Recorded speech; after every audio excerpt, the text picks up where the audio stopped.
لیکن یہ حقیقت ہے کہ اکبر نے جن بنیادوں پر اپنے سسٹم کو ڈیولپ کیا فکری بنیادوں پر، وہ خود مغل دور کا اور میڈیول ایجز میں ہندوستان کا عروج تھا. بعد میں اس کو کسی نہ کسی سطح پر چلایا، لیکن اس سے ڈائیورٹ ہوتے چلے گئے.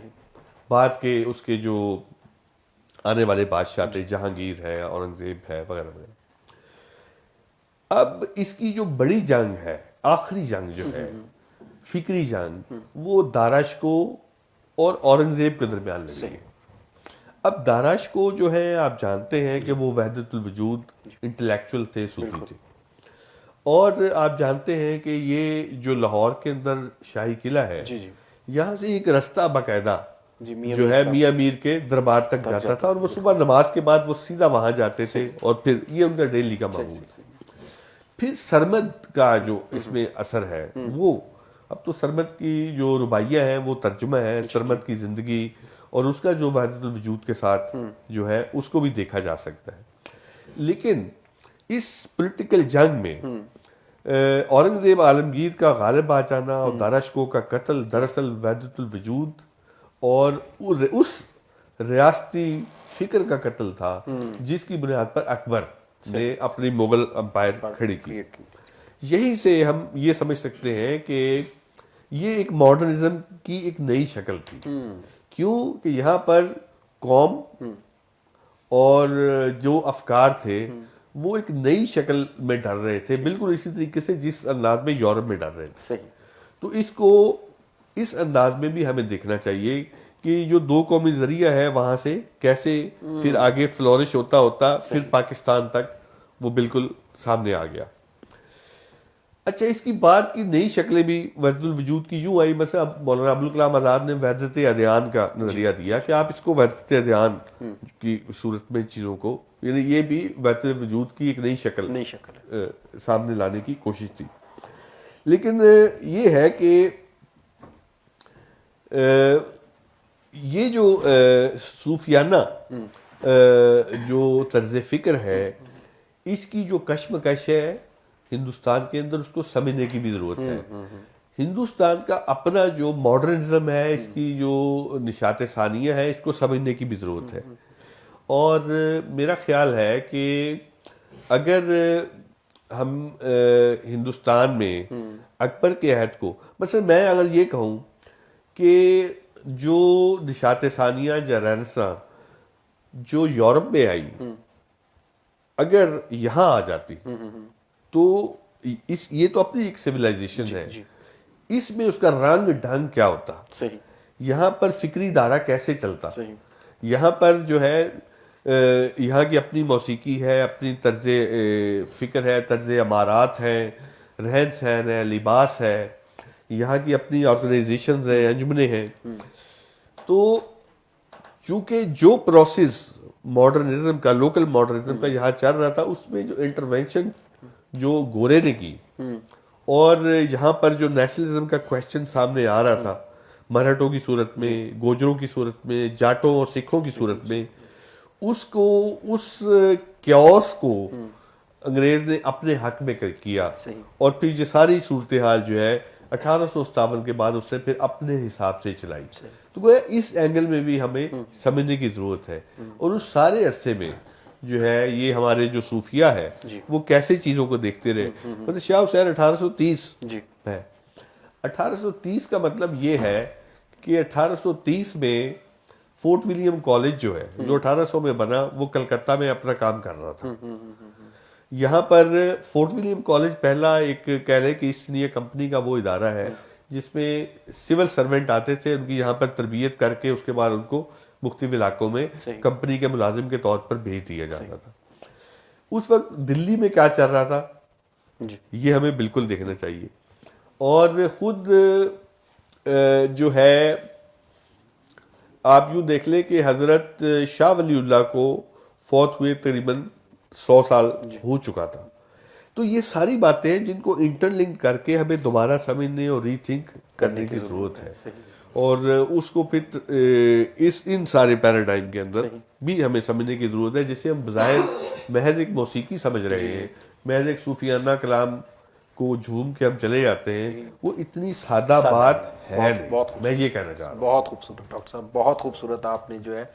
نہیں تو سن لیا جائے اور ایک سنا دیں پنکھڑی, پھر اس کے بعد سوال لے لیں. اس کے بعد ہم اس کو جھومنے والے ہیں. ہاں ٹھیک ہے, ٹھیک ہے, جس یہ زیادہ بہتر ہے, یہ زیادہ بہتر کہ ہم اس پہ اینڈ بھی کر لیتے ہیں, گفتگو تو چلے چلتی رہے گی. چلیے ٹھیک ہاں ہے, جی. اس کے آپ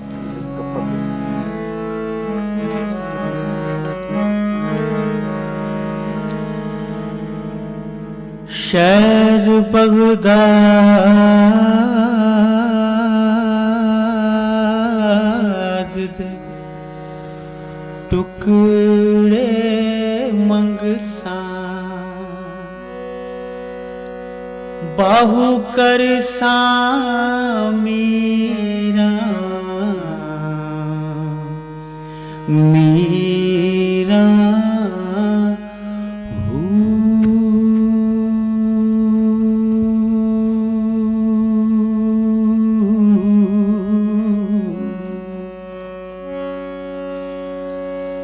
پنجے میل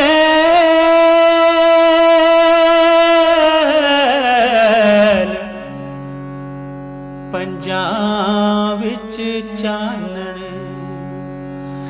آتا دیوا کت ول تریے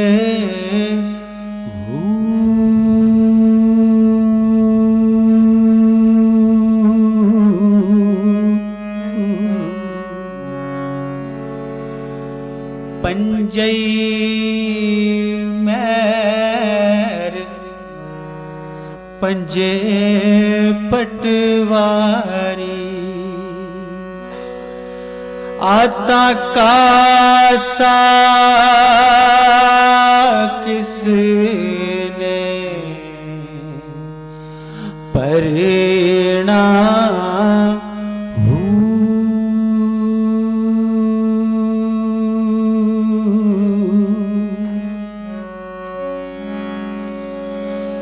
پنجئی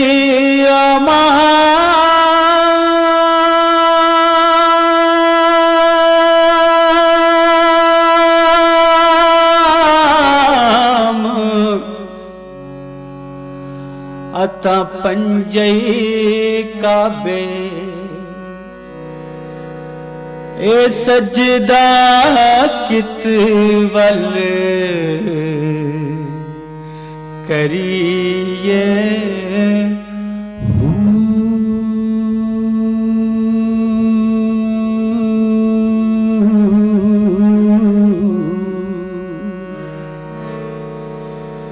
باہو جے سیب سر منگے تے ہرگز ٹل نہ کریے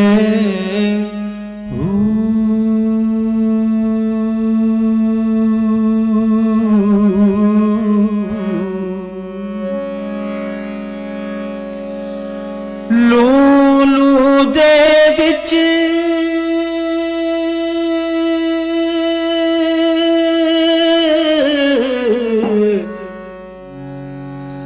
ذکر اللہ دا ہر دم رہیے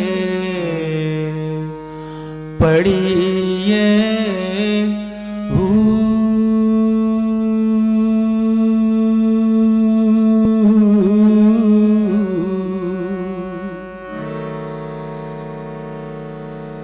ظاہر باطن اے نائی باہو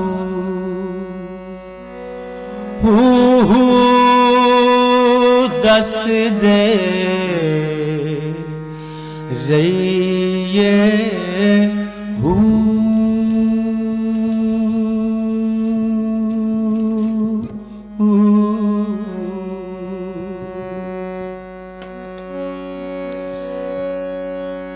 میں قربان